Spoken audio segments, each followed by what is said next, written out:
Thanks,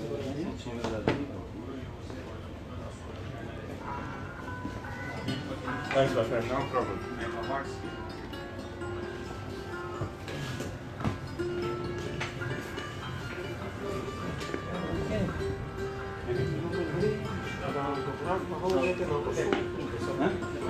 The graph of book one. Yeah, already up.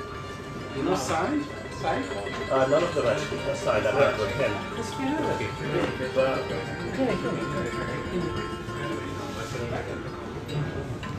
Do you know the special offer? 1,000 rupees per piece.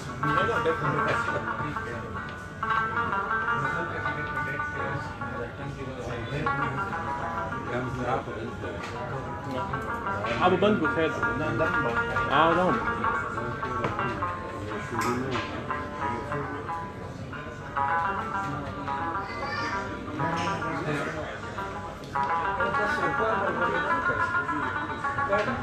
نعم. That was recording also.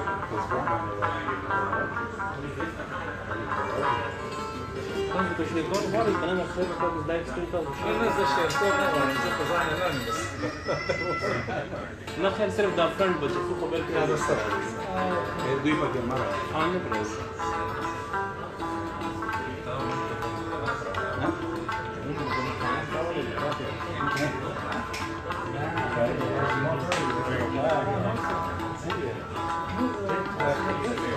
Agarro la vacía,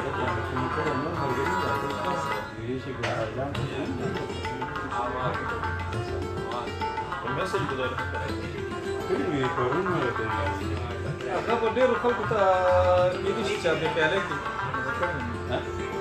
پیالې ما ته پاتې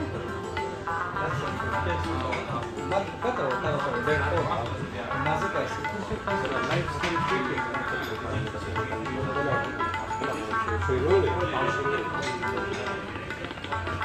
دینه ورته سټرینګز کزه نو ریکارډ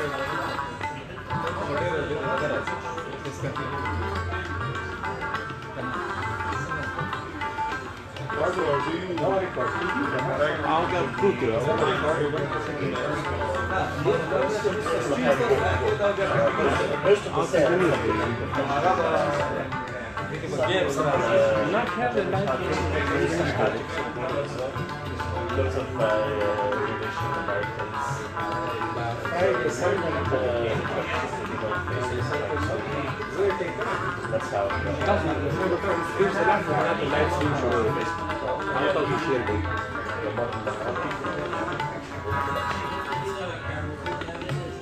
So from there I also met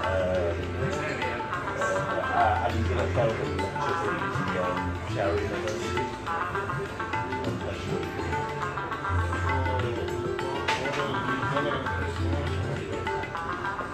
Generally positive, but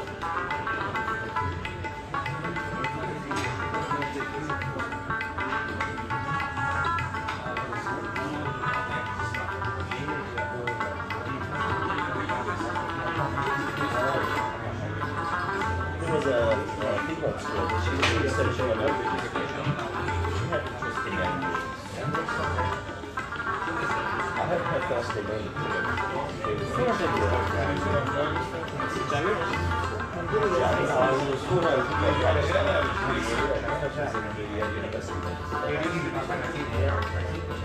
He was asking about athletes, so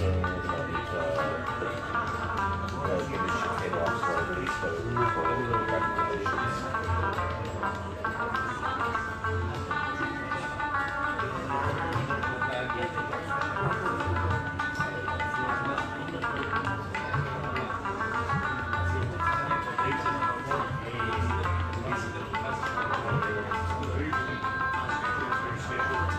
What do we keep off?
some interesting great jobs going in Kabul.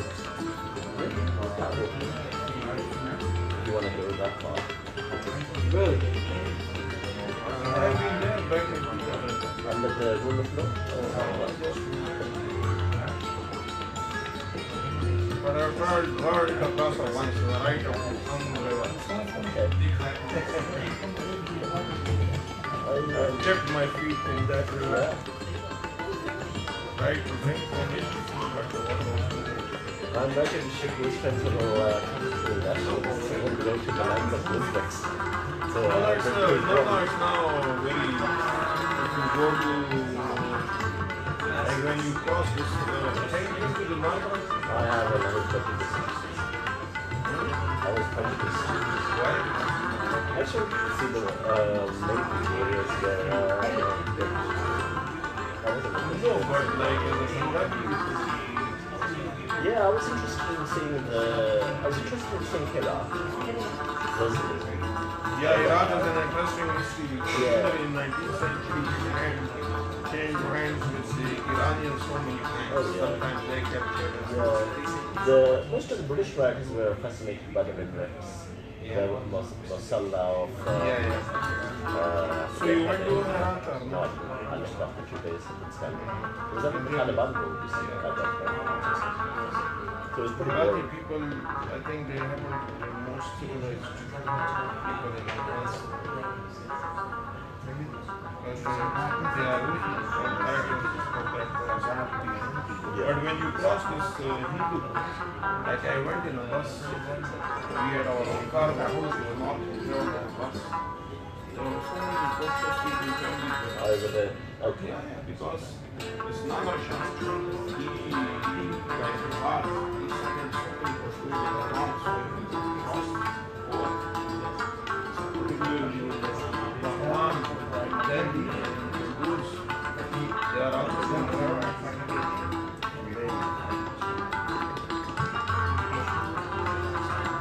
When did you start school? Should we start? Awesome, they are ready. Tasu kanu chavet na koi no. Like loud karo. Okay, you want me to speak loudly, yeah? Yeah. Great. Do you want to introduce me or? Yeah. Over here.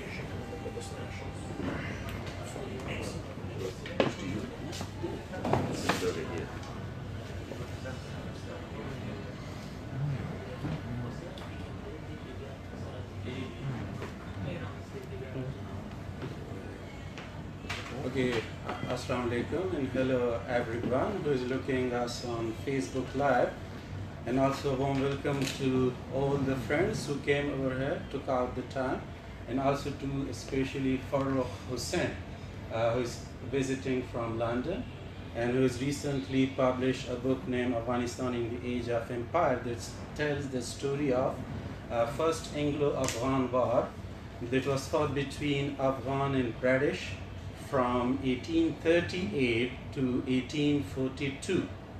And Farukh Hussain is a graduate of SOS and has done his master's from King's College London.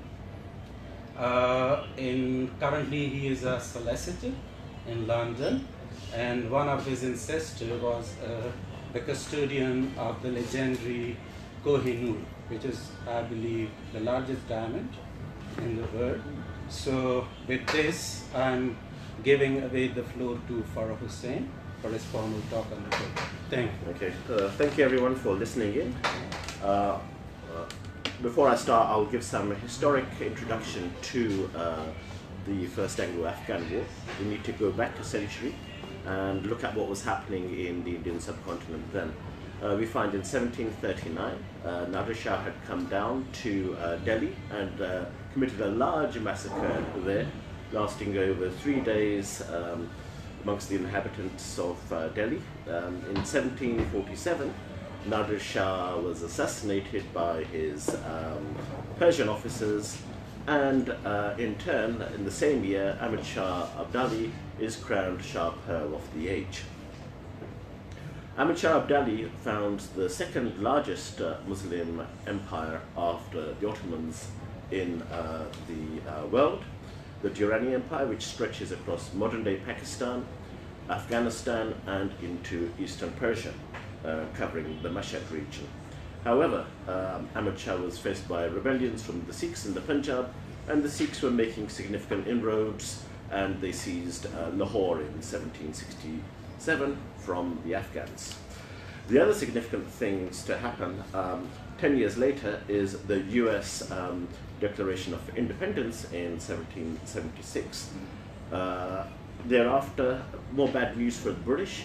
In 1780, they got a beating from Tipu Sultan at the Battle of Polipur. 3,820 British soldiers and officers were captured by Tipu Sultan. In 1781, the British General Cornwallis surrenders to George Washington in the USA, and the British are forced out of the Americas.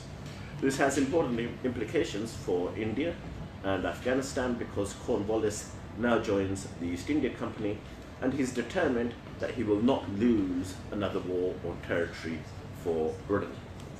So in 1789 to 92, Cornwallis launches the Third Mysore War against Tipu Sultan to contain Tipu Sultan in Mysore. With the death of Ahmad Shah Durrani, his grandsons eventually take over. His most prominent grandson is Zaman Shah, who rules from 1793 onwards. Zaman Shah forms diplomatic alliances with Tipu Sultan. The aims of the alliance is to force the British out of India and to free India from European imperialism. However, the East India Company obviously were going to defend their interests, and were not going to sit back and allow Zaman Shah to advance into the Punjab and onto India. So in 1799, the British send an embassy to the Qajar rulers of Persia, encouraging them to attack Afghanistan with a view to diverting Zaman Shah's attentions away from India and towards Kandahar. So they send Mahmud Shah, the step-brother of Zaman Shah. They arm him with a force paid for by the East India Company, and Mahmud launches an invasion of Afghanistan. He seizes Kandahar, defeats Zaman Shah. Zaman Shah is forced to retreat towards the Khyber, where he is captured and blinded by Mahmud's men. Mahmud Shah now becomes the ruler of Afghanistan. The British are effectively now safe in India. They've also defeated Tipu Sultan in 1799, and there are no leaders left in India or Afghanistan with the vision to free India from imperialism. So thereafter, Shah Shuja, the full brother of Zaman Shah, overthrows Mahmud Shah. He becomes the ruler of Afghanistan just for 6 years, from 1803 to 1809. And the last year of his rule is spent in this very city, Peshawar. He meets the first diplomatic mission from the East India Company, led by Mount Stuart Elphinstone, in the Peshawar Bala Hisar. And Elphinstone describes Shah Shuja at court in Peshawar. And he says the king was magnificently dressed. His crown was less than a foot high. It was nicely set with diamonds and other jewels. He is a stout, good-looking man, about 30, with a thick black beard. He has an expression of great good nature in his looks, which would be much above the common level were it not degraded by a vulgar nose. So basically he's saying Shuja is an ugly guy. So here we have a picture of Shuja, which you can see, and you can see he has a curved, kind of classic Pakhtun type nose, which apparently Elphinstone objected to. This is a miniature produced by an Indian artist, but is probably the best likeness of Shuja that we have. So moving onwards, 1809, the Mount Stuart Elphinstone embassy comes here. But there's still instability in Afghanistan. Mahmud Shah is still rebelling against his brother and manages to defeat Shuja's armies at the old Mughal gardens just beyond Jalalabad at Nimla. Shuja is now forced to leave Peshawar with his harem and journey into the Punjab. This again is difficult because the Punjab at this time was ruled by the Sikhs. The Sikhs have moved from Lahore all the way up to the fort at Attock, which is still occupied by Afghans, or at that time was occupied by Afghans in 1809. And effectively, Shah Shuja is giving himself up to Sikh protection. And this was dangerous for him because he was coming with all the jewels which had been taken by, many of the jewels which had been taken by Nadir Shah from the Mughal kings of Delhi. Amongst the jewels he had were the Koh-i-Noor, he had the Timur ruby, which was signed by Shah Jahan and Ahmad Shah Durrani. This is currently in the collection of the Queen of England. And he also had a diamond known as the sister of the Koh-i-Noor, the Darya-i-Noor, the River of Light. All these were surrendered under pressure to Ranjit Singh. Even after these were surrendered, Ranjit Singh still wasn't happy. And 5 days after taking the Koh-i-Noor, a raiding party came to Shah Shuja's harem, and this was led by one of Ranjit Singh's wives and 4 maids. They emptied the whole of the harem of any goods that they could find, the clothes, even the headscarves, jewelry boxes, jewelry. All of this was taken back to Ranjit Singh for him to enjoy the pleasures of an Afghan ruler's treasures. Despite these actions of the Sikhs, they still didn't allow Shuja to go. Shuja was kept by Ranjit Singh in a cage, and he would go on journeys with Shuja in the cage like a wild animal. And Shuja decided that he wanted to escape. He was being confined in the Mubarak Haveli, an old Mughal mansion in Lahore, which still stands. And Shuja decides to arrange for one of his followers to sleep in his bed, in his clothes, to fool the Sikhs into thinking that he is still present there, enjoying a good nap and in a bed owned by Ranjit Singh. But Shuja tunnels through the roof, bottom of the floor of his room. They dig down into the Taikhana, which was the old cellars of these Mughal mansions where people used to live in the summer, and they dug through to the drains of Lahore, which led out under the gate, under the walls of the old city of Lahore, and Shuja made his escape to freedom dressed as a Hindu. He had browned his skin with betel leaf, and 2 of his followers came as his Hindu disciples, so that people would be fooled into thinking these were 3 Hindu ascetics on some strange pilgrimage journey. They head off to eventually to Ludhiana, and at Ludhiana, Shuja is basically existing as a refugee under British protection. He receives financial handouts from the British each month, but obviously for a king to lose his country is a big thing, and he's not happy. So in my book we have the poetry which Shuja produced in this period, in the Diwan-e-Shah Shuja-e-Mulk, and he says, "I wish to hear from those sweet lips, I wish to have sugar and sweet from that mouth. My heart has burned from the heat of Hindustan. My heart yearns for the climate of my home." So basically he wants to go home. And this is the fundamental problem that he faces.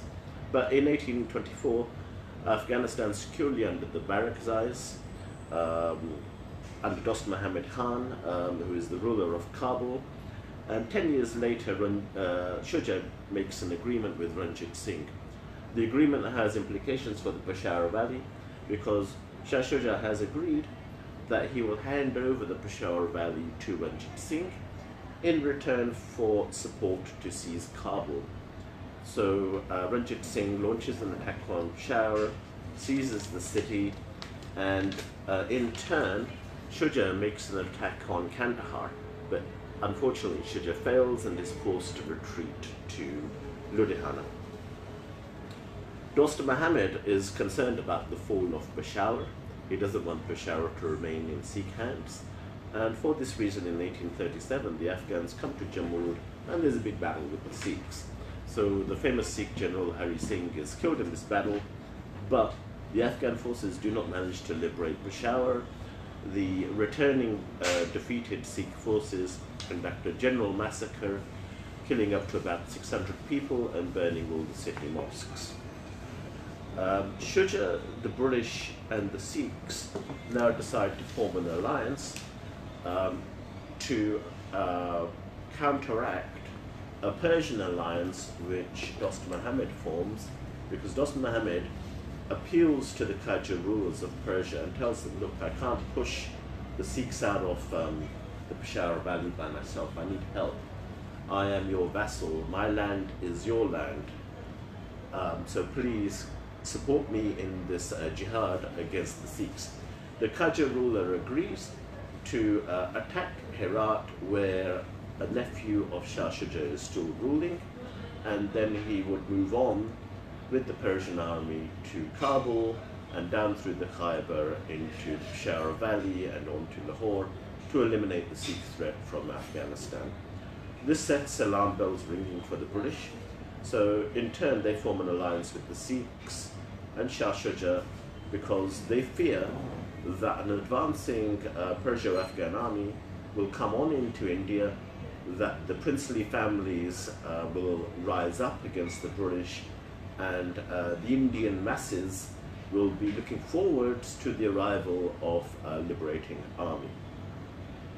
So the First Anglo-Afghan War is the British preemptive strike on Dost Muhammad Khan and the desire of the Afghans to liberate India from British rule.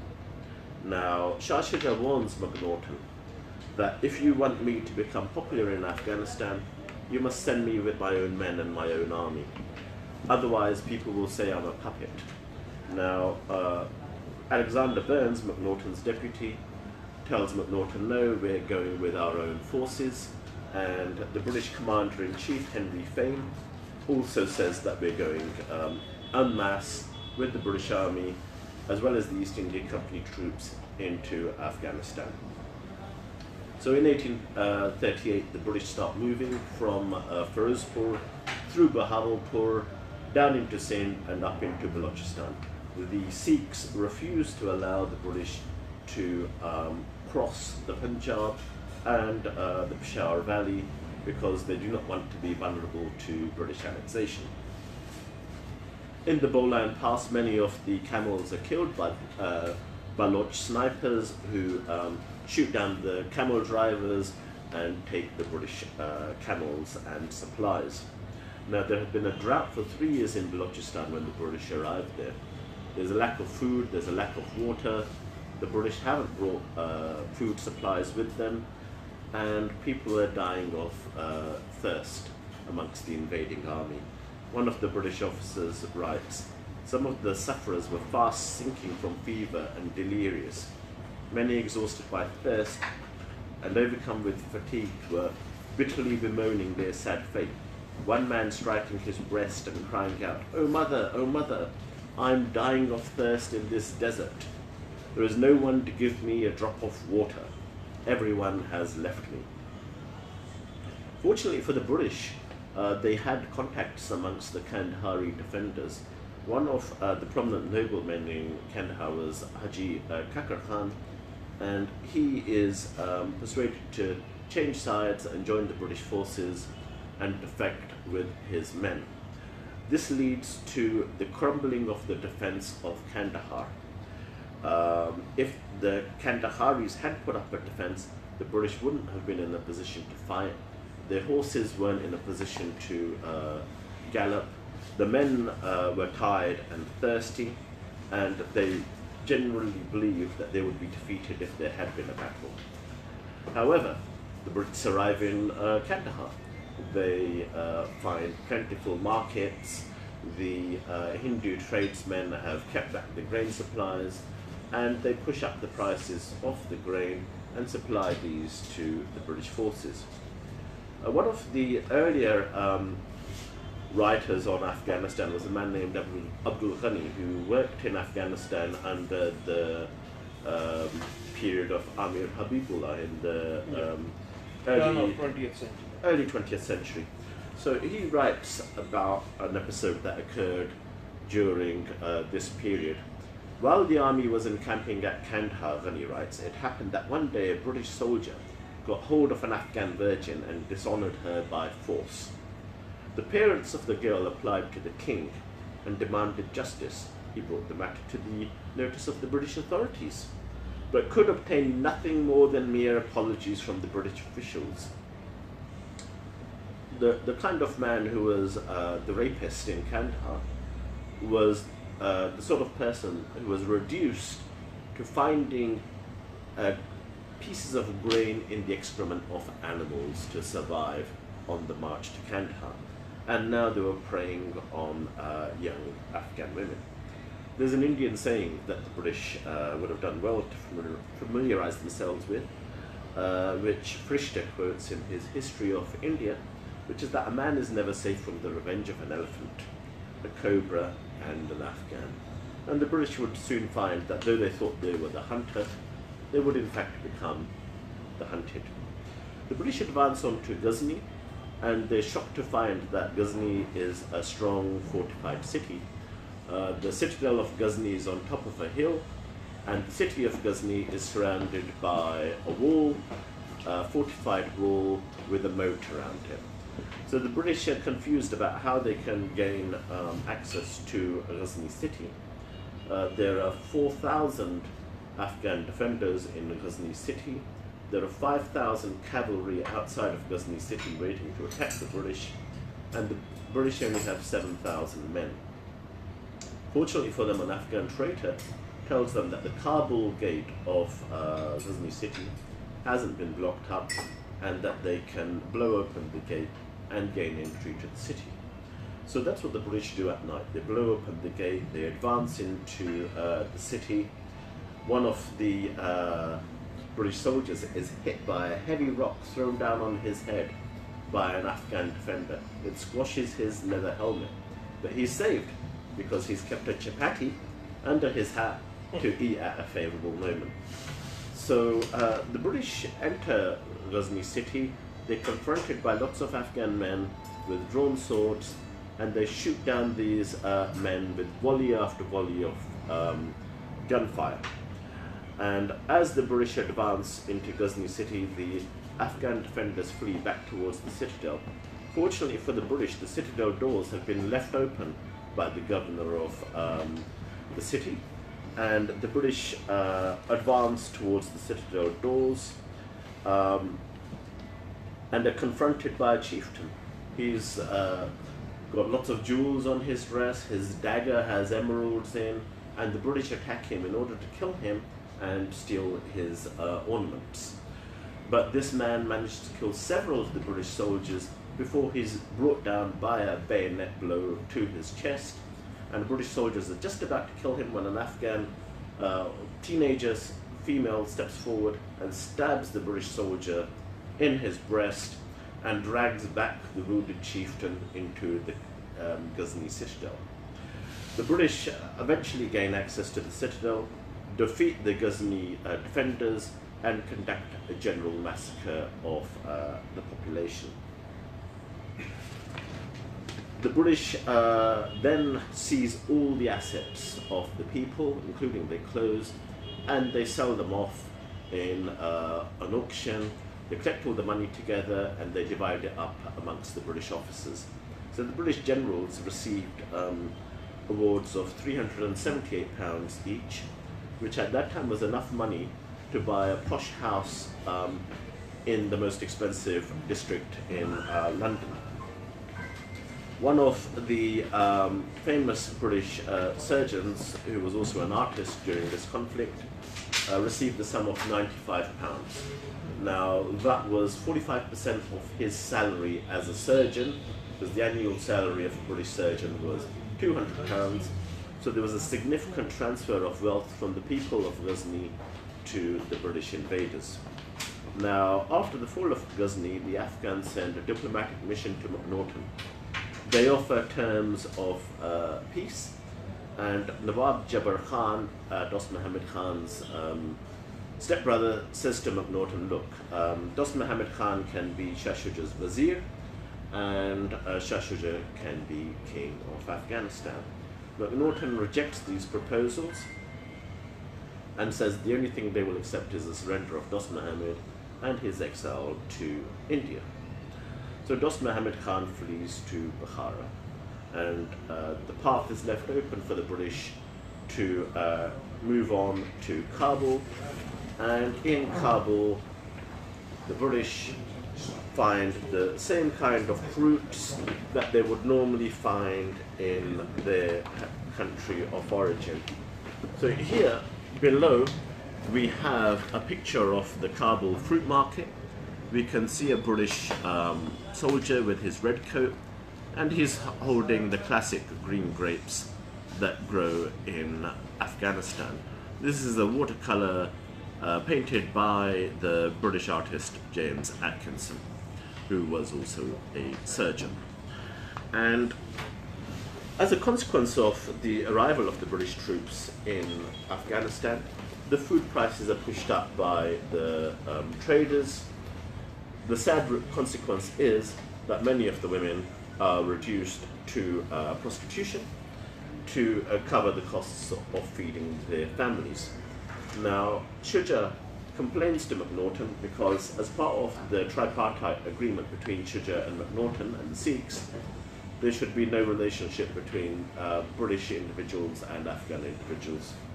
McNaughton tells Shuja that he can't do anything, and that the soldiers will fall ill if they don't have sex. The nobles are also losing out financially as a consequence of heavy taxation by the new British regime, and the British skating on thin ice in Kabul as they alienate people, and conflict becomes inevitable between the Afghans and the British. In 1840, in Kohistan, Dost Muhammad Khan makes a return and fights the British at Parwan Dara. The British officers ask the Indian cavalrymen to attack Dost Muhammad Khan. Dost Muhammad Khan only has a force of about 30 men, but the Indians do not attack. The British officers advance forwards and are cut to pieces by Dost Muhammad's cavalry. The Indians give the reason for not advancing is that the British sword, when it clashes with the Afghan sword, breaks in half. So we find that the British weaponry, despite the Industrial Revolution, is poor in comparison to the handmade sword of Afghan craftsmen. Dost Muhammad said that if the Indians had also fought alongside their officers, they would have been defeated, but he says that your swords were like straws. However, a few days later, Dost Muhammad surrenders to McNaughton because the British have been putting out a ransom on Dost Muhammad's head, and Dost Muhammad is worried he would be betrayed. Shah Shuja is becoming increasingly upset with the British, and he encourages the Kandahari Duranis to rise up against the British. And one of the nobles of Kandahar named Akram Khan is seized from his house during a night raid. Akram Khan refuses to pay taxation to the British regime in Afghanistan, and he is taken to Kandahar, tied to a cannon, and executed by being blown away. McNaughton didn't understand one simple thing about Afghans, which is that they will seek revenge, and in May 1842, Akhtar Khan as well as Akram Khan's widow advance on a British force and launch a cavalry attack on the British. Akram Khan's widow is dressed in a burqa and leads the Afghan forces in the attack against the British. Unfortunately, the attack is unsuccessful. McNaughton now makes two more mistakes. He cuts back on contractual payments he had agreed with Ghilzi chieftains to keep the roads open for British supplies to India, and also he orders the exile of nobles who are loyal to Shah Shuja. Now the nobles are confused. Amongst the prominent pro-Sadizai nobles were Abdullah Khan Achakzai, Ghulam Muhammad Khan Bamizai, Abdul Salam Khan and Amanullah Khan Logari. These people are given 3 days to leave Afghanistan. They're told you cannot reside in Peshawar or Afghanistan and you must move on to India. So Shah Shuja is confronted by these men, and according to Muhammad Hassan Shark, who was a minister in Dr. Najib's government in Afghanistan in the 1980s, Shark writes that Shuja stepped down from the throne and took a lower seat. He untied the emerald-studded golden sword of his ancestor, Ahmad Shah Baba, and held that in both hands to offer, with a sense of disgrace, to the Mujahideen, tears of shame rolling down on his cheeks. He said that the sword of Ahmad Shah Baba was meant for the defense of the independence of Afghanistan and support to Islam. I do not deserve to fasten it around my waist. The sword looks nice around the waist of a brave freedom lover who fights against invaders of his country, and not with the man who followed the stranger's army to rule his country. These Afghan nobles were basically being asked by Shah Shuja to rise up against the British occupation and force the British out of Afghanistan, because Shuja realized that there was no future for him in Afghanistan as a continuing puppet of the British, and that he needed to push the British out. So on the 2nd of November 1841, in the month of Ramadan, on the anniversary of the Battle of Badr, the Afghans declared jihad in the Puli Kishti Mosque. Mirwais gives a proclamation of jihad. Other mosques in Kabul follow suit. The house of Alexander Burns, McNaughton's deputy, is besieged because he has taken the Kashmiri wife of Abdullah Khan Achakzai into his house and will not return her, and he is the first target of Afghan revenge. His house is completely burnt to the ground. His body is, Burns' body lies for 7 days unburied and is devoured in part by dogs. His brother, who was also with him, is completely eaten by dogs in Kabul, and there is nothing left to be buried of Burns' brother. Now the next move the Afghans make is to seize the British food provisions which were lying outside the British cantonments. On the 23rd of November 1841, we have the famous Battle of Bimaru. The British form squares in the hope that Afghan cavalry will come down to attack them and that they will shoot down the Afghan cavalry, effectively a square shape with British soldiers at each side of the square with their rifles pointing outwards, allowing for 360-degree defense. But the Afghans do not attack. They stand back. The Afghan Jazil has a far greater range than the British rifle. The Jazil has a range of 800 yards, and the Afghans stand back and snipe at the British forces. The British forces are shot to pieces, and the British are forced to retreat and are defeated at Bimaru. They could have been completely wiped out, but the Afghans preferred to leave the opportunity open for the British to actually have a safe passage out of Afghanistan. McNaughton now finds he's forced to make agreements with the Afghan forces. Sardar Muhammad Akbar Khan has now come to Kabul, and McNaughton initially agrees to leave Afghanistan with the British forces. They're given 3 days to leave, exactly the same time as that which was given to the nobles, but McNaughton decides to dishonor the agreement and tries to encourage Muhammad Akbar Khan through bribery to change sides, to and asked him to hand over Aminullah Khan Logari for execution. And so Muhammad Akbar Khan decides to invite McNaughton to an open meeting where McNaughton's proposals would be discussed. Through this means, Muhammad Akbar Khan exposes McNaughton. Muhammad Akbar Khan himself writes about the British and McNaughton in particular. This faithless tribe, the English, make an agreement with us, the people of Islam, and we, after deep consideration, assented unanimously to the agreement that their lives should be spared and that they should evacuate the forts and that they should proceed in safety with their families to the frontiers of Afghanistan. But they had treachery in their hearts, and they were all united in the resolution to turn us, and even the entire tribes of the faithful.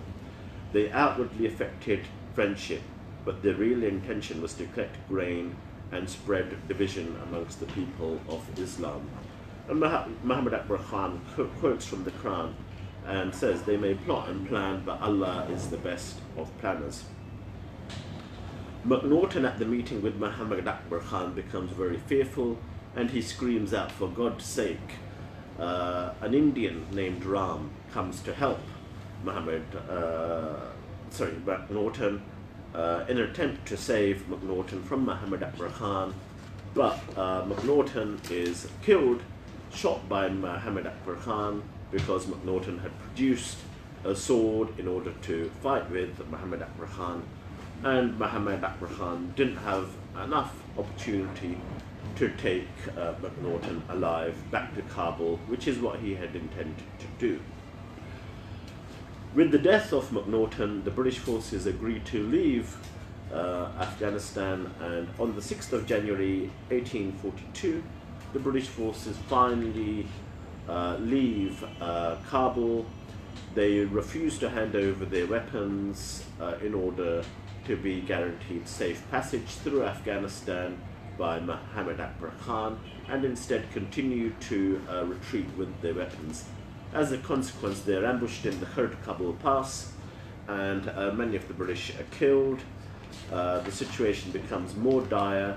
On the 9th of January, the British officers and women and their families surrender to Muhammad Akbar Khan, and they're taken into protective custody. The British soldiers themselves murder the Indian camp followers because they're coming into the columns of the marching troops in order to save themselves from the Afghan attackers. By the 10th of January, the remaining British officers desert their men, and they're fired at by their own side. But only one of these deserters manages to make it safely to Jalalabad, and that's Dr. Bryden. Another British non-commissioned officer, a Scottish man, makes it to Gujarat in India in 1843. He also manages to escape from the defeat at Gandamak, and he basically arrives in the British Army camp. He looks like an Indian. He's dressed in rags, he's very hairy, and it looks very black. And this is the effect that Afghanistan has on the British. The very real stripping away of British power is represented by the proud British redcoat being turned into a black Indian fakir. This Scottish man had been reduced to eating grass like a rabbit while he journeyed through Sindh. Now, the British prisoners were kept safely by the Afghans.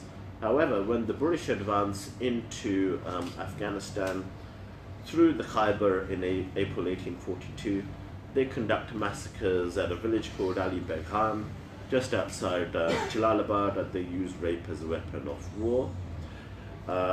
The forces of Muhammad Akbar Khan are positioned again at the Khurd Kabul Pass to ambush the British soldiers, but as the British reach the Tazeen Valley, they stop, and the Ghilzi chieftains think that they have the British in a trap.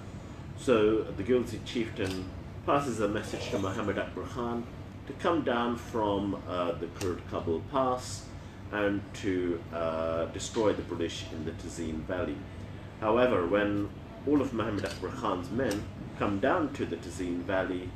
They're outmaneuvered by the British artillery, which fires shrapnel into Afghan cavalry charges, which are defeated. The Afghan infantry retreat and are cut to pieces by the British cavalry. As the British advance into the Herd Kabul Pass, they realized that this was the site that Muhammad Akbar Khan had set for their ambush, and if Muhammad Akbar Khan had left a reserve force, he would have still been able to devastate the British army advancing towards Kabul. So the British take Kabul, they advance onto Istalif and Charika. They destroy both these towns. In Istalif, 2 British soldiers seize an Afghan woman, and they can't decide who will have her. So they toss a coin for her, and the winner takes the woman. In another house in Istalif, the British discover a beautiful Afghan slave girl, and she begs them not to touch her, but the British troops advance on her, so she stabs herself in the breast and dies in a pool of blood. Afghan men were executed en masse in Kabul and Charika by the British and Indian troops. The dead bodies were burnt by the Hindu sepoys, who thought that the Afghans believed that a burnt body would not go to heaven. In Kabul, the mosque of Ali Mardan Khan was destroyed, the whole city was set on fire, and the British left Kabul with the flames reaching up to the skies, obscuring the clouds. The British would, just over 100 years later, leave the subcontinent in a similar fashion, with the cities of the Indian subcontinent in flames as people were killed in vicious pogroms. The financial consequences of the First Anglo-Afghan War was severe for the British. The East India Company was almost bankrupted. However, what they did was turn the tables by fighting a war with China in order to force the Chinese to accept British opium into the Chinese market. And from this they made a profit. And it's ironic that in the 21st century the British came to Afghanistan as part of the ISAF mission to wipe out opium production in Helmand, yet in the 19th century they were active merchants of opium sales to the Chinese people. So the question then becomes, who won the first Afghan war? Some amongst the British still believe that they won the war, but General Napier, the conqueror of Sindh, basically says that the Afghans destroyed one army, Elphinstone's army, and kicked out the 2 other armies of General Pollock and General Knott, who were forced into retreat through the Khyber and back to India. However, today if we Google Kabul massacre, what you will find is tales of the destruction of Elphinstone's army, not the massacres conducted by the British forces in Afghanistan. Thank you for listening, and I'm now open to questions. Sorry, before we start with questions, maybe I got something wrong, but it needs correction. As you mentioned, that Shah Shuja entered into a pact with the Sikhs that in return for their favors he will cede the Peshawar Valley to Sikhs. But I believe, sir, that this was a tripartite agreement. It was not just between the Sikhs and the deposed king of Afghanistan, Shah Shuja. Britain was also a part of that. Okay, the first agreement signed with the Sikhs was in 1834, and that was a bilateral agreement between Ranjit Singh and Shah Shuja. The second agreement signed, the tripartite agreement, was later, after the Persians had attacked Iraq in 1837. So that, I believe, is a 1838 agreement, and that was a tripartite agreement between the British, the Sikhs, and Shah Shuja, and the agreement was to the effect that the Peshawar Valley would be held by the Sikhs, and that that Shuja would occupy the throne in Kabul, And part of the agreement was also that 2 lakhs of rupees would be paid by Shuja regularly to the Sikhs on an annual basis. So you're right. Thank you. So you have also alluded to another theme, I believe, which hasn't been discussed in detail by other authors, which is that the English had a fear also of Perso-Afghan uprising, Islamic uprising, when the Persian decided to invade Herat, to annex it. So they had this fear that after that they might attack India or Punjab. So if you could elaborate on that. The British had a great fear of the advance of a Perso-Afghan army because, as I was saying, in the 18th century, Nadir Shah came along with the Iranian and the Afghan forces down into Delhi and sacked Delhi successfully. They got lots of obviously jewels from the Mughals at that time, and the British wanted to keep India for themselves. They were worried about the Nawabs in the different princely states who could also rise up against them. One of the Nawabs in the Deccan had actually made a vast armory of weapons to fight against the British, and the Nawab of Hyderabad's brother was also planning a coup against his brother to depose him and to fight in conjunction with other Deccani Nawabs against the British presence in India. So once the Perso-Afghan army advanced towards the Punjab, there would have been uprisings amongst the Nawabs of India, as well as the British feared the Indian masses. And they wanted to prevent this, and this is the reason for the preemptive strike which McNaughton makes against Dost Muhammad Khan's Afghanistan.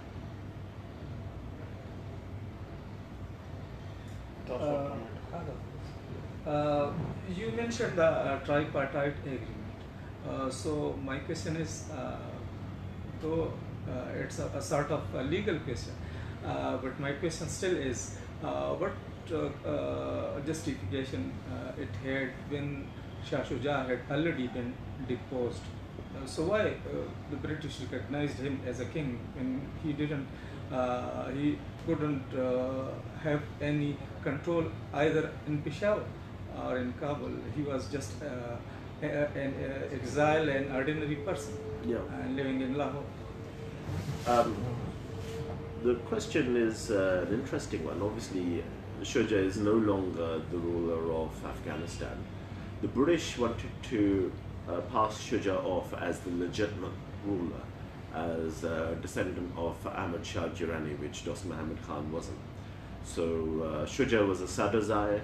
The Barakzais were now in power in Afghanistan, and the pronouncement which is known as the similar manifesto made by Shuja and McNaughton was basically that we're fighting a religious war against the Shiites, that Dost Muhammad Khan has made an agreement with effectively non-Muslims, the Iranians, and that we need to resist this and liberate Afghanistan for Sunni rule and Shah Shuja's domination.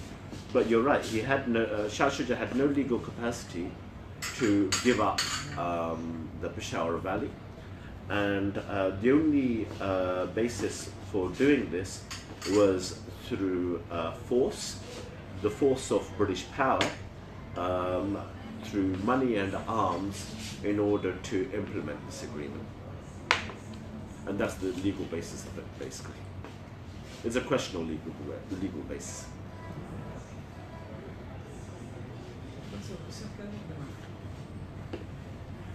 Okay, my second question is, when you mention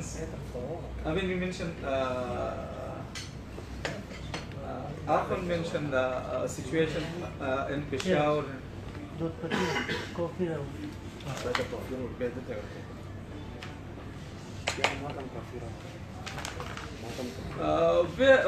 Where in your view the you might say the limits of Afghan rule when Ranjit Singh occupied Peshawar. When Ranjit Singh occupied Peshawar, Shuja was under pressure to sign the tripartite agreement from McNaughton. Though he had agreed in 1834 to give up Peshawar Valley, by 1838 he had changed his mind to some degree. He was under British pressure to sign the agreement, and he was also angry because he was saying that Ranjit Singh had detailed which tribal areas were going to go to the Sikhs. So, for example, Bunir, Bajor, these were areas which Ranjit Singh was saying should come to him. And Shuja wasn't happy, but the British reminded him, look, you agreed 4 years earlier to give up these regions. You often mention Khyber Pass to be a sort of a neutral area. Probably, yeah. But that wasn't the case. Beyond University Road, here in the University Road, Jamrod, yes. In Nemat Mahal perhaps was the place where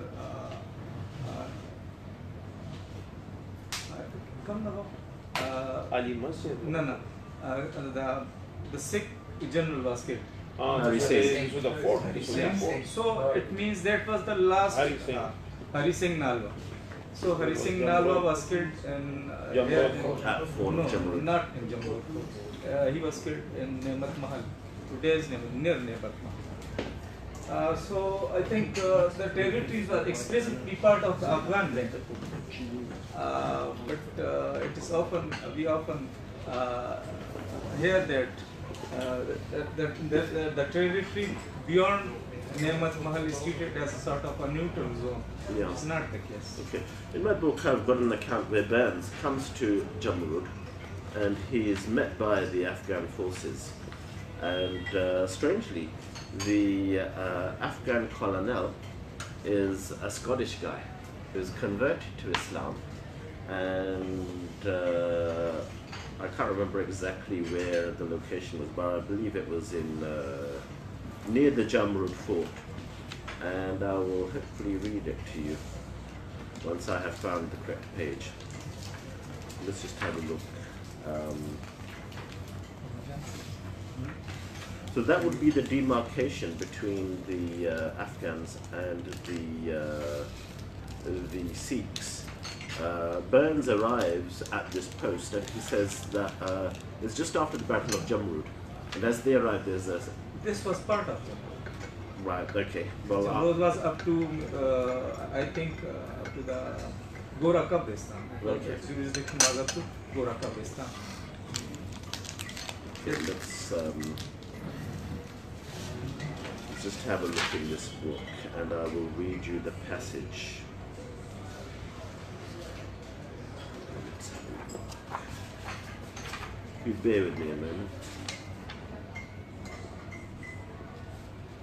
Show question 46 onwards.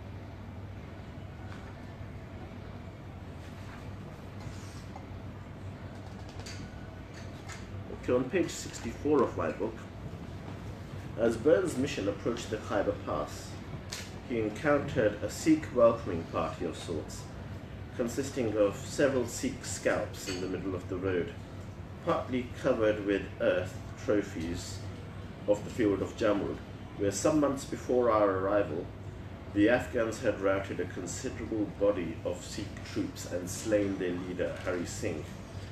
We wound up the pass to the fort of Ali Masjid and were there received by its commandant, an ill-conditioned dissipated-looking, slip-shod turbaned man, robed in a sort of Afghan shabla, having more the look of a dissipated priest than a military man. His abode was a cave in the mountain, from which he and his hungry followers levied blackmail on the passing kafilas. The Sikh fortress of Jamrud was at this time dependent for water on the stream that runs through Khyber, and the chief occupation of the young lieutenant colonel, for so he styled himself, was to stop the supply and again to permit it to flow on being bribed to do so. The young lieutenant colonel was a renegade of the name of Leslie, alias Rattray, who now figured under the name of Fida Muhammad Khan. So from this passage we can understand that the Sikhs were occupying the fort of Ali Masjid, and that nearby the Afghan forces were present in and had the ability to cut off the water supplies for the fortress of Jamrud.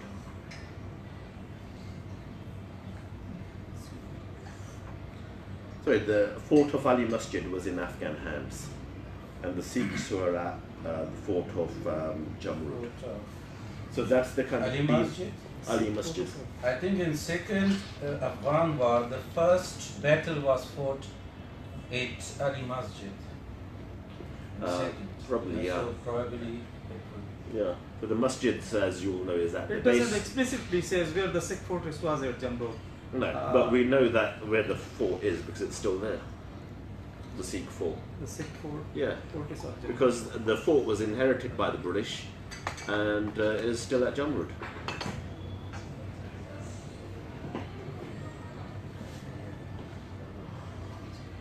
So obviously we're not going to know the fine details of where the exact border was between the Sikhs and the Afghans, but the Afghans had control of Ali Masjid. Yes, but I still don't know. Maybe it has moved. It might have moved in the meanwhile. I don't know. I do not insist. Are there other questions or comments? Any more questions or comments? Please feel free. If you have any comment, discussion, questions. Obviously, while listening to it is in my first time that I am getting Shah Shuja as part of Afghanistan Yeah. with positive notes, because in general we are listening about this person that not as a hero, but instead we are listening more as negative. But now listening from you, the most important components of that time, that he was engaged not only for himself but for his nation and for his country as well. Yeah.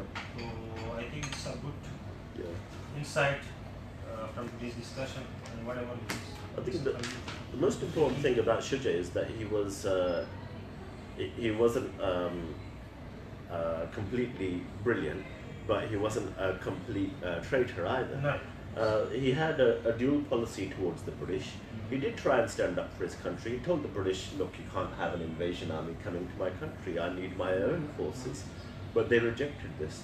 And the problem with the British was McNaughton. He would never listen to Shuja. He wouldn't listen to his generals either.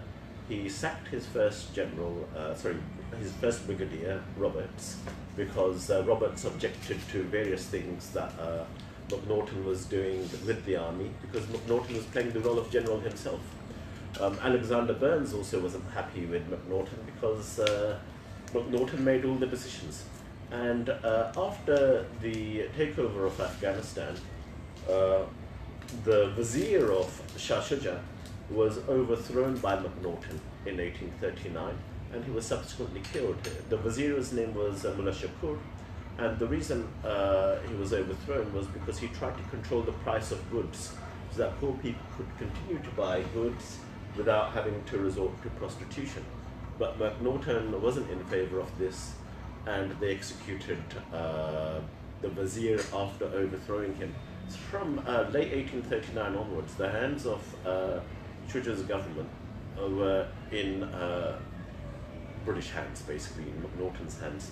And so Shuja tries to save himself by encouraging uprisings amongst the nobles and amongst the Duranis in Kandahar, because he wants to be continuing as the ruler of Afghanistan, and it's not possible for the British to remain there and create instability through high taxation, increased price of foodstuffs which people can't afford, and for this reason Shuja had a dual policy. He was friends with the British, but he, in some ways, he was like Pakistan in the way that the Afghan government says Pakistan is, that it supports the Afghan Taliban while at the same time pretending not to. And so Shuja, to some degree, supported the British, but at the same time he was there as his own king, and he didn't like the fact that he had no power.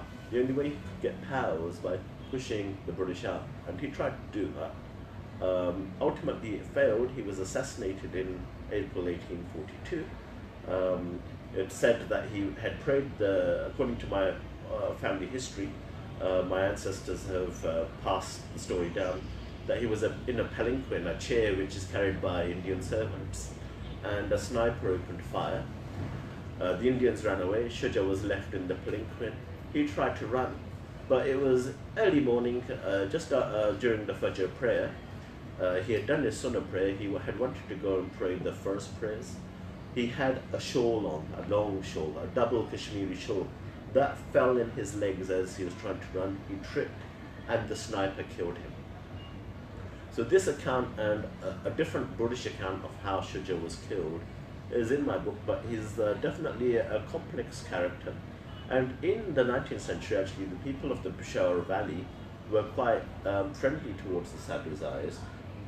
When the British forces, some of the British forces were actually supposed to advance through the Khyber with one of Shah Shuja's sons. And the people at that time in Peshawar were asking Shah Shuja's son, when is your father going to take over this city? But obviously it wasn't to be. And the end of Shah Shuja and the British was of disaster, and the Barakzais came to dominate Afghan monarchy.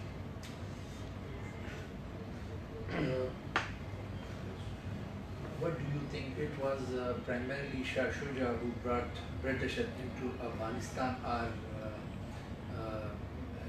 it was due to British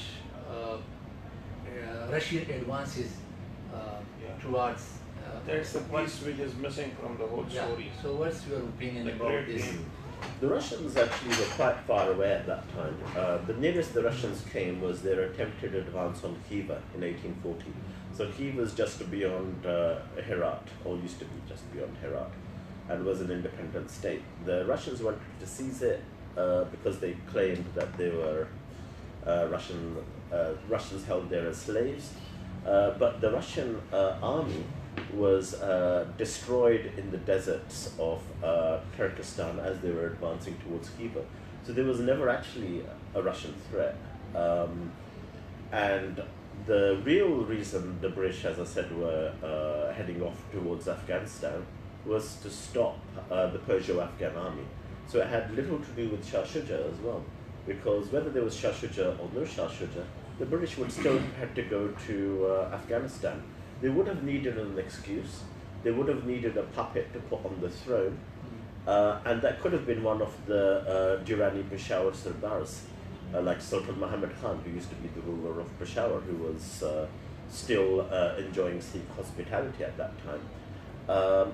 It just so happened that Shuja was present in Ludhiana under British control, and Shuja was a determined man, and the British thought they could use Shuja. The other reason the British wanted to invade Afghanistan was because they had been conducting trade with Central Asia. They wanted to seize the markets of Bukhara and Kabul. They had conducted some experiments. They had sent trade caravans from Multan to Bukhara, selling English goods to Bukhara. These would be printed cloths and other products. And An American professor of Afghan origin named Shah and Hanifi has produced tables from archives detailing the profits that the British made from these journeys. And this was one of the primary reasons the British wanted to seize Central Asia for the markets. They were producing lots of goods as a consequence of the Industrial Revolution. Despite the fact that they couldn't produce a good gun to fight the Afghans, that the Afghan weapons were far superior, they still wanted to sell their goods. So profit was another motive. The irony is that when the British went to Kabul, they actually destroyed, after they retreated, all the main bazaar of Kabul. They destroyed most of the fruit trees during the course of their retreat in the villages and around Kabul. So they implemented a scorched earth policy which contradicted their economic interests because they wanted revenge for the destruction of their army. So two comments about the role of Shah Shuja in Afghanistan. One is that we have this great benefit of hindsight was almost 2 centuries in past. So everything is in front of us. We can analyze different data, things, different perspectives. But I think the second one is very important, and that is his legacy for the one nation. And one may eulogize his role, or one may go against his role. It is quite clear that it was Shah Shuja whose policies led to the disintegration of Afghanistan. Because you can't deny the fact, because this Afghan Valley, Peshawar Valley, it was part and parcel of Afghanistan. Like you said that the people of this valley were very fond of the Sadhusai rulers. Yeah. The irony is that Shuja's wife. Afghan king used to move his winter capital to Peshawar. Yes. Shah So Shuja- it was his personal gains. Shah Shuja fled from Peshawar in 1809. His mother was a Yusufzai, so he was selling his own people to the Sikhs. But the tragedy of Peshawar is that the Peshawar Valley was occupied from 1834 onwards, partly as a consequence of the deal which Shuja had made with Ranjit Singh. So yeah, he's to blame for that. And the other factor which was to blame is the weakness of the Durrani Peshawar Sardars, the failure to resist the Sikh forces effectively.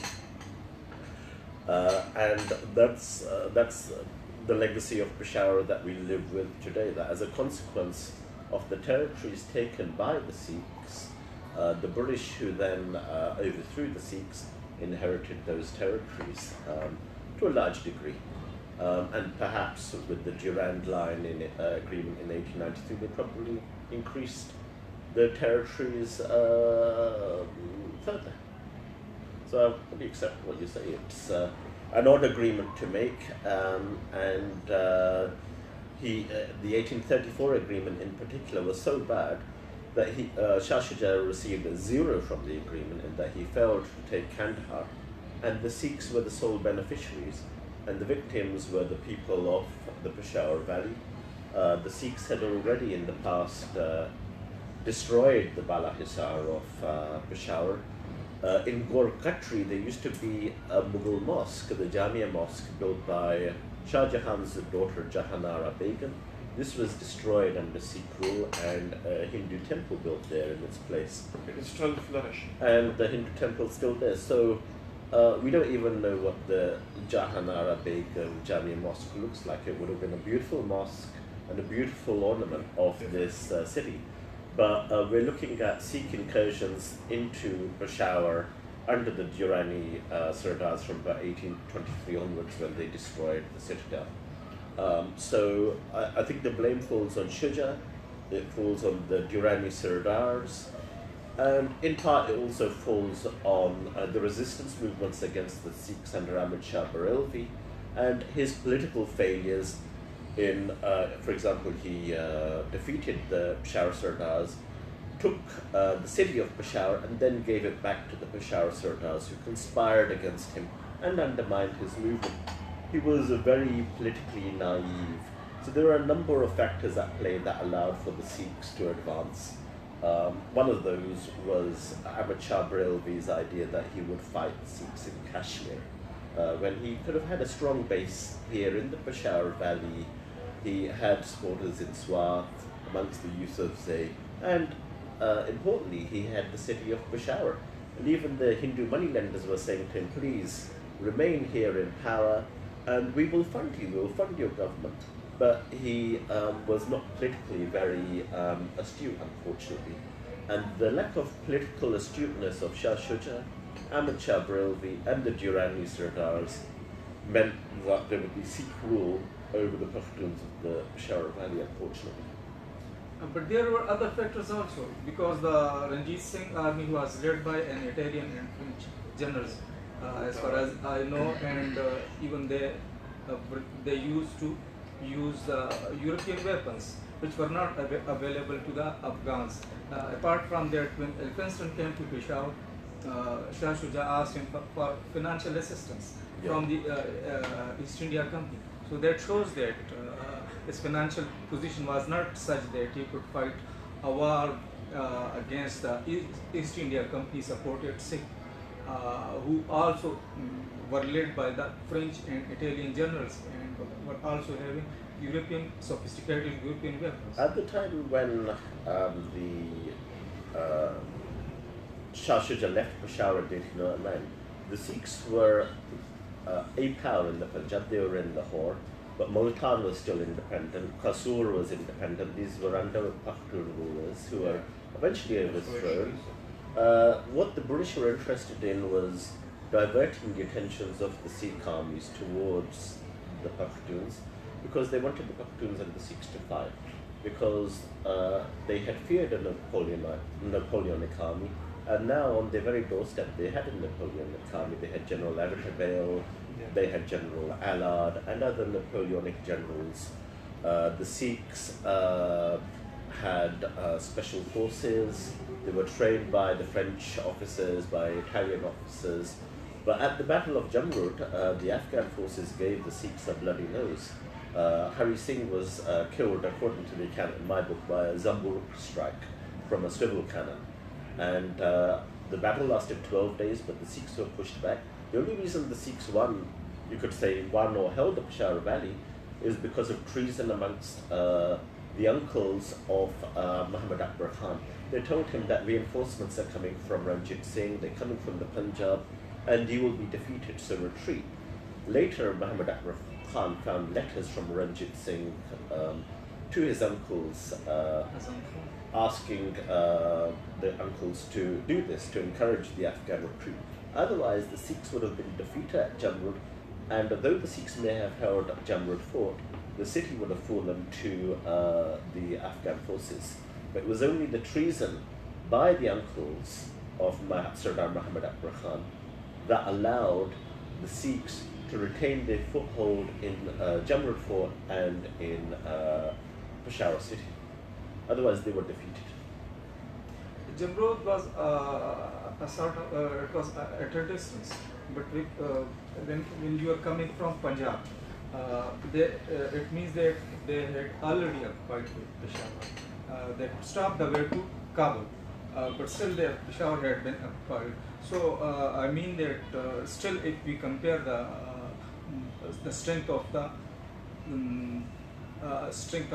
respective army of Afghan army, of Punjab Sikh army, which because Punjab had a greater population, and that is possible that they may have a greater recruitment of the military.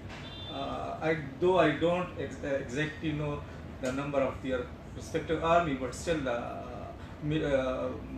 armed priority, the armed superiority of the Sikh army could have got them an edge so as to capture.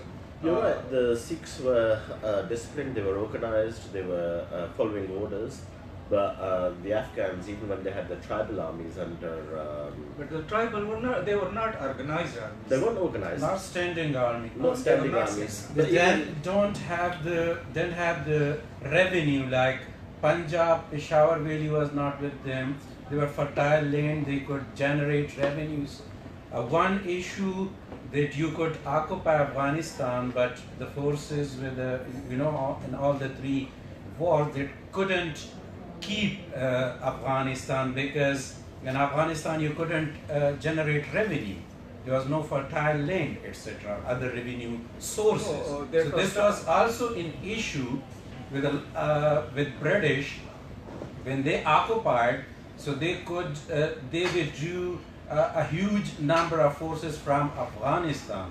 And coming to your question that Sikh could raise a military higher in number than Afghans or others, so it was because of their revenue base in Punjab, where you could raise a huge military. There could also be a reason. I don't exactly. Sir, I think there is another missing link in the whole debate. I want to book of William Brother, to which you have also contributed a lot as a researcher, and also some other stuff on First Afghan War. What I think is that especially the English writers, or those who have written in English, which one thing they have ignored is the fact that when we discuss the Sikhs and their might, so Ranjit Singh was not the sole leader of the whole Sikh nation or the whole Sikh people. There were Sikhs across the Sutlej. I think they were called trans-Sutlej states or what, and they were under the suzerainty of the British. So this is my conjecture. I think that Ranjit Singh was a very astute leader. The first place he got this governorship of Lahore from Ahmad Shah Abdali. No, So from Shah Zaman Khan. Yeah. Sorry. Yeah, but he got it from the Afghan. Sorry. Thank you for correcting me. The point is that he had a very secure border with the Britishers, and he was in connivance with the Britishers because he had done this tripartite agreement. So I think it is about time that the Pashtun people, especially the youth, they should feel some pride in themselves, not always calculating things that they had lesser, like they were weak in finances. They were very treacherous. There were some other reasons which were like beyond their might, like the Sikhs were in connivance with the Britishers. That's a big point. No one, I think, has researched this aspect in detail. And when we see Afghanistan was surrounded by forces which were at least not friendly to that state. Like the Tsarist Russia, it was creeping from the north. Afghans had always had this trouble with the Iranians because they themselves had seceded from the Persian Empire, and again they were always at daggers drawn with the Sikhs and the Britishers. It's a fair point. I think the question of how people, Pakhtuns, should look at the Sikh period of rule here is interesting, because under the Ahmad Shah Brelvi period of resistance, many times the Sikhs were given a good beating by the tribesmen, and probably they could have defeated the Sikh forces if the Durrani Sardars in Peshawar had supported them. I think at the Battle of Charsada maybe is one of the episodes when the Durrani Sardars deserted the tribesmen, and they could have turned the tables on the Sikhs, but decided to allow the Sikhs to win by deserting the battlefield. So I think the poor leadership by the Durrani Sardars was a problem, but at the same time Ahmad Shah Brelvi did have some success against the Sikhs, just with the tribesmen and with his Indian Mujahideen. So it wasn't all a story of being beaten by the Sikhs from the Punjab. But at the same time, we have to acknowledge that for the Sikhs, this was a great moment in their national history. It was a moment when they effectively created a Khalsa state of the Punjab, Kashmir, and Khyber Pakhtunkhwa. And I guess the legacy is the various gurdwaras around the region. And they've never actually achieved this level of statehood subsequently, unfortunately for them. And for us, there are open questions over our history. We need to research the Sikh period. I have covered the battles of Ahmad Shah Bareilly against the Sikhs as part of the theme of the path towards the First Anglo-Afghan War. But Sikh ruled Peshawar Valley for just 15 years. Yeah. So even if Peshawar Valley had not been captured by the Sikh, if the British afterward, when they occupied Punjab, they could still capture Peshawar Valley. In 1849, during the Second Anglo-Sikh War, the Afghan forces had actually come to assist the Sikhs. The agreement with the Sikhs was that the Peshawar Valley would be returned to Afghan rule, and unfortunately the Afghan army, as it was retreating from the Punjab, they hoped to burn the bridge over the Indus. They didn't manage to do this. So the British crossed the Indus. The Afghan army failed to resist the British advance, and instead they retreated through the Khyber Pass back towards Kabul. So the failure to resist the British was also one of the reasons why the Peshawar Valley transferred from Sikh to British rule. Yes, and that is mainly, as it appears today, due to the armed superiority of the British army. Yeah. There could not be other reason. Well, the Sikhs gave the British a good beating in various battles, and they say some of the battles like Chalianwala in the Punjab were quite bloody affairs, where the Sikh artillery and the Sikh infantry resisted to the death against the British, and the British just managed to gain the upper hand, again in part through treason by some of their Sikh commanders. The British were quite good at, like the Sikhs, at paying off people who were key to desert to their side, unfortunately, for the Sikhs. But the Sikhs were the last great power to try and halt the British occupation of this region. Sir, I think there is this research question for historians, for contemporary, for present day historians, and that is that can we look at the Sikh rule, I mean the Ranjit Singh's rule and his progeny, not the other Sikh states which were already under the suzerainty of British. I think there is this question that can we look at this stage of Sikh history as a prelude to the expansion of British Empire, because as you say that the British were very sharp at knowing the right persons to bribe and then making them accept bribes. Yeah. So I think another of their policy was, and I think we should look at this point like say Ranjit Singh was a very astute leader, there is no doubt about it. He has this guts to recruit even like mercenaries from Napoleon's army, Vitabai and the others. So I think the Britishers, they thought that there was no use in fighting against such a great leader. So why not be friends with him and wait for his demise? And this is how the history and the events in the 19th century transpired. The moment he died, things changed. So there is this one point, and another is that right from 19th century, like I was about to ask you that why not jump to late 20th century and this present era of 21st century, because we have to connect the dots. I think like if like just as you mentioned that Sikhs told the Britishers that you can't cross Punjab and go into Afghanistan, so they had to make this detour and go through Pass.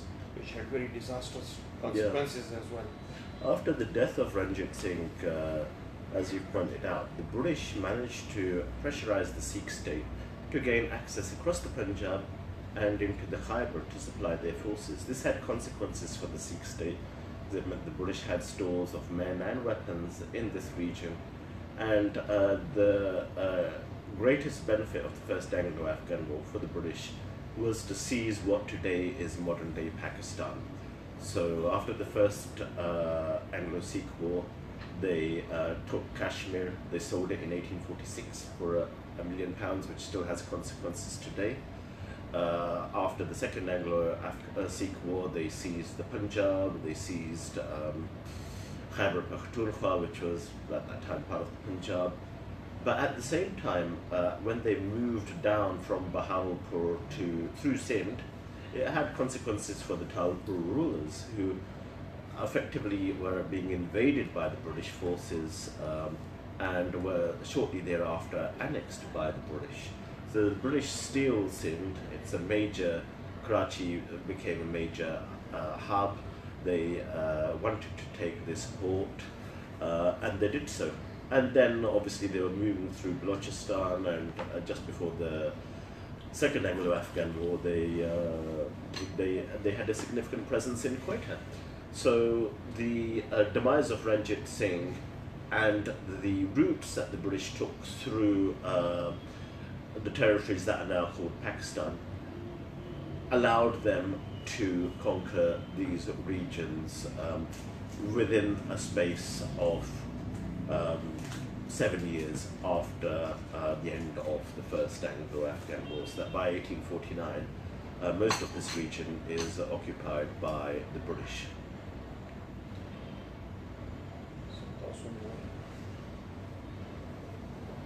History interested, isn't it? The rest are, I think, not interested in history. But we should be, because history keeps on repeating itself. But maybe you've asked all the questions already. It's It's time to round up. It is possible. He is from physics, and he has too many questions. And the rest, history record keeping definitely gives us a pathway to future, and the book also gives the sitting here, the discussions. I've got two things for Pashtun, Afghan nation, and the region we are there.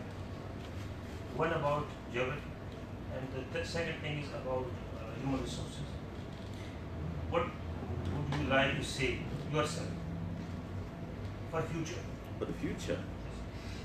Because you provided a good insight of near past. Oh, for the future, you mean for our region? Yes, obviously. For the region It and means for- what are the lessons learned Okay. and how we can build on those lessons learned.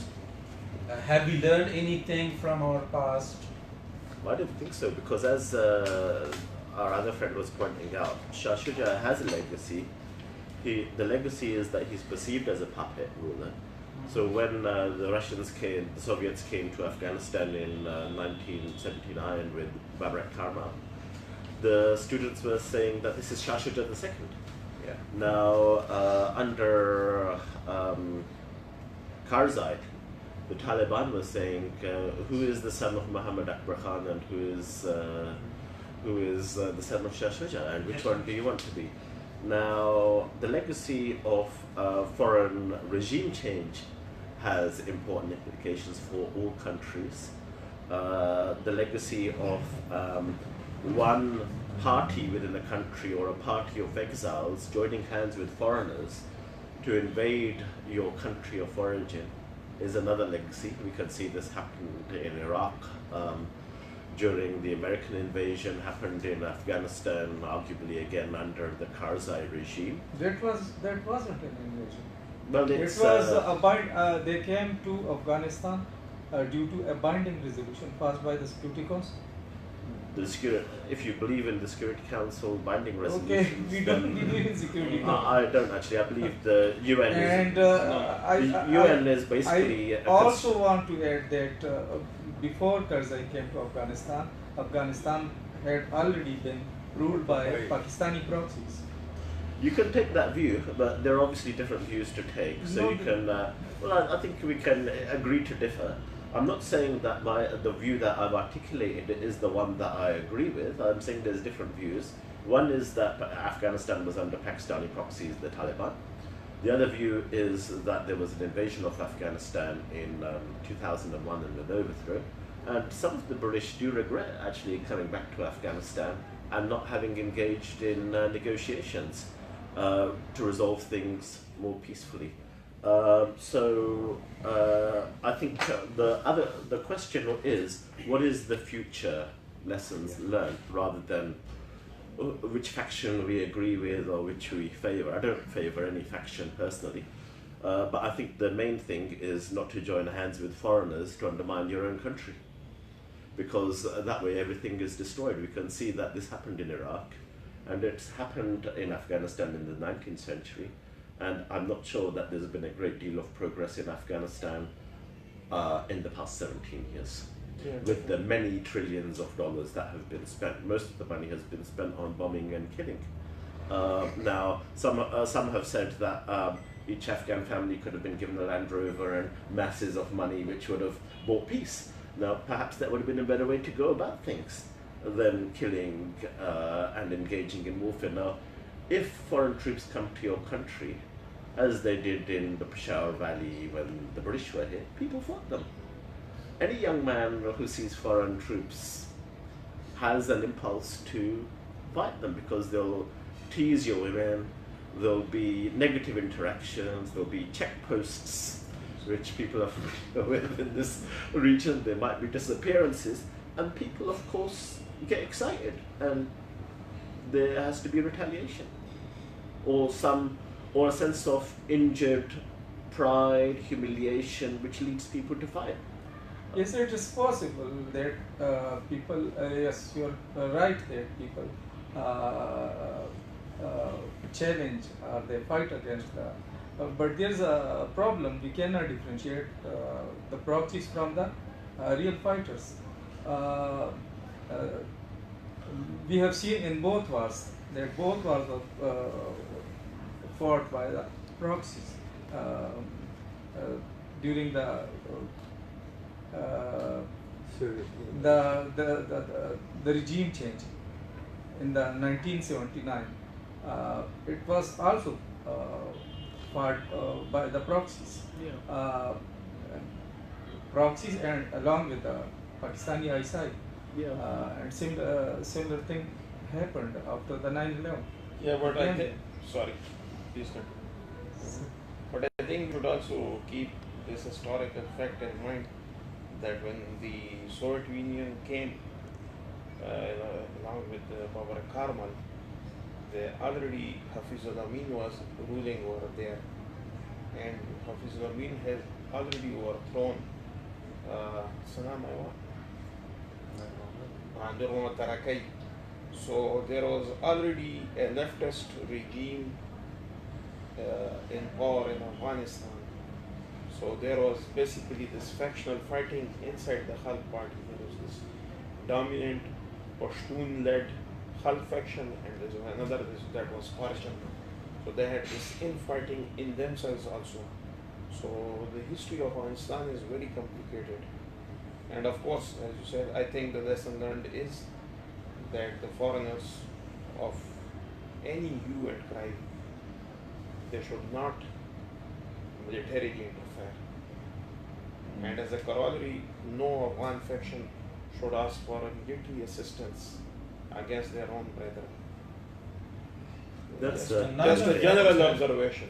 One of the factors is tribalism as well, in the the interpretation of the religion in a kind of from a tribal perspective, like when King Amanullah introduced modernization, so tribals and religious leaders, they came out and they disrupted everything, the whole modernization project. And then in mid-70s, after Saur Inqilab, again the same happened. Though the Russia had advised the revolutionary government that you need to go about it a bit gradually, because your society is tribal and deeply religious. So you can't introduce drastic changes. And the same happened. Again, this tribal religious factor that played its role. And again, there was external hands and proxies.